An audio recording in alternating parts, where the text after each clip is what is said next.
From the start, she studied him. Not like a lover, like a survivor.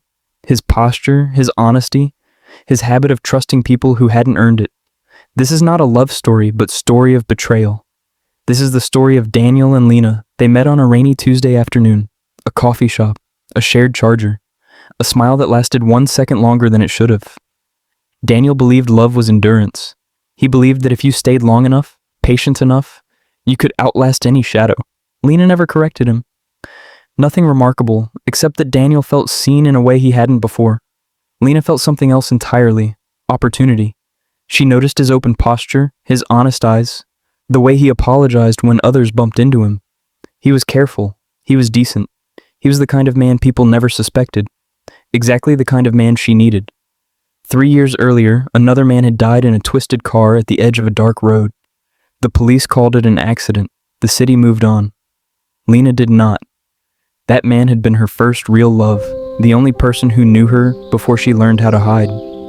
The driver who hit him walked free, protected by money, influence, and a reputation polished clean. Her stepfather. Lena had begged for justice once. She had pleaded with police, lawyers, anyone who would listen. Each time, the same answer came back dressed in different voices. There was nothing to prove. Eventually she stopped asking. She started planning. Daniel arrived in her life when she had already accepted that justice wouldn't come honestly. She let him love her. That was the hardest part. Or maybe the easiest. Daniel gave without measuring, trusted without questioning. He shared his routines, his work stories, his access. He worked in city records, buried where power never bothered to look. He spoke about transparency like it was a virtue. He told her he had no secrets from her. Lena never promised the same. At night, when he slept, she watched his face soften into vulnerability.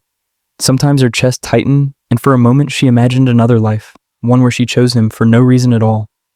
But grief is a hunger that doesn't negotiate. It only waits. The truth surfaced by chance. Daniel stayed late at work one evening, idly clicking through archived files, when a familiar name appeared where it shouldn't have been. Property transfers, shell companies, payments routed through forgotten channels. He followed the trail until his hands shook. When he brought the folder home, he was almost smiling. He thought he was saving the woman he loved. Lena didn't cry when she saw the name. She didn't scream or ask questions. She went still, as if something deep inside her had finally locked into place. Daniel mistook her silence for shock. He wrapped his arms around her and whispered that everything would be okay. She held him tightly because she knew it wouldn't be. After that, the world shifted. A car lingered too long outside their building. A window was open when it hadn't been before. The phone rang and no one spoke. Daniel wanted to go to the police. Lena stopped him. She told him it was dangerous. She told him to trust her. She told him she loved him. And because he did, he listened. What Daniel didn't know was that Lena had already made the call. She met her stepfather in a hotel room stripped of warmth and history. She laid the copied files on the table between them and said nothing. He understood immediately. The bargain was simple and devastating. The evidence would vanish, and so would Daniel. Lena told herself it wasn't betrayal. It was balance. The night Daniel died, he kissed her goodbye and promised to be back soon. He said he was meeting someone who could help expose everything. Lena watched him leave with an expression she practiced later in mirrors. The call came before dawn. Brake failure, ravine, instant. At the funeral, she wore grief like a second skin. She cried at the right moments. She spoke of love and loss with a voice that trembled just enough. People held her hands and told her how strong she was. Daniel's sister clung to her like family. Lena accepted it all. Years passed. New city, new name, a life built carefully over the wreckage. But some nights, she still slept facing the door. Some habits don't disappear, they wait. The message came on an ordinary evening.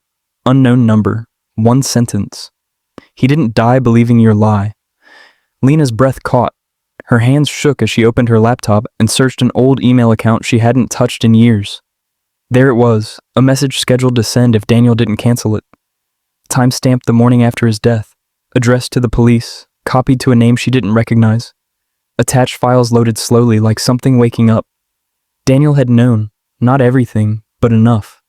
The folder he showed her had been a test, the real evidence, recordings, financial trails, a quiet confession, had been hidden where only someone patient would find it. He had loved her, yes, but he had also prepared for her. The last line of the message hollowed her out. If you're reading this, she chose him over me. Her phone buzzed again. A location, then another message. You ended his life. Now tell me why. Before I end yours, Lena stood alone in the dark, listening to the sound of her own breathing. For the first time, she understood the cost of being loved by someone who saw the truth and chose to plan instead of run. She had needed him dead, but his love had survived her. Don't forget to hit the subscribe button, like, share, and comment. Thanks for watching.